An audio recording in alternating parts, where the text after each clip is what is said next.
बीडमधील massage चौकमधील sarpanch Santosh Deshmukh हत्या प्रकरणाला हिंसक वळण लागले। केजमध्ये पोलीस आणि आंदोलनकर्ते आमने सामने आलेत, तर रास्ता रोको सुरू असताना संतप्त जमावाने एसटी बस पेटवली। दरम्यान मनोज जरांगेंनी मसाज चौक गावाला भेट दिली आहे। पोलीस अधीक्षक अविनाश बारगळ हे तिथे पोहोचले असून ते सध्या आंदोलकांशी बातचीत करतायत।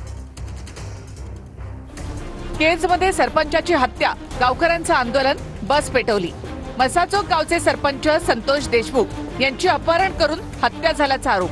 माझे वडील आणि या कुटुंबाचे अण्णा यांना न्याय मिळालाच पाहिजे। ते सगळ्यांची मदत करत होते। कालच ते तसंच मदत करण्यासाठी गेले तर त्यांच्यावर घात झाला।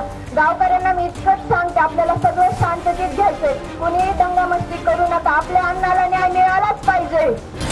हत्या प्रकरणात पोलिसांनी 2 आरोपींना अटक केली। अजूनही 5 आरोपी फरार असल्याची माहिती। 2 संशयितांना आम्ही ताब्यात घेतलेला आहे।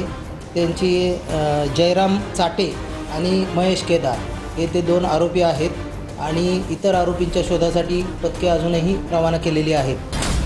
मसाज चौक ग्रामस्थांकडून बीड लातूर मार्गावर रास्ता रोको आंदोलन। सकाळपासून ग्रामस्थांचं आंदोलन सुरूच। सरपंचाच्या हत्येप्रकरणी सीआयडी चौकशीची ग्रामस्थांची मागणी। मनोज जरांगेंनी रास्ता रोको करणाऱ्या ग्रामस्थांची भेट घेतली।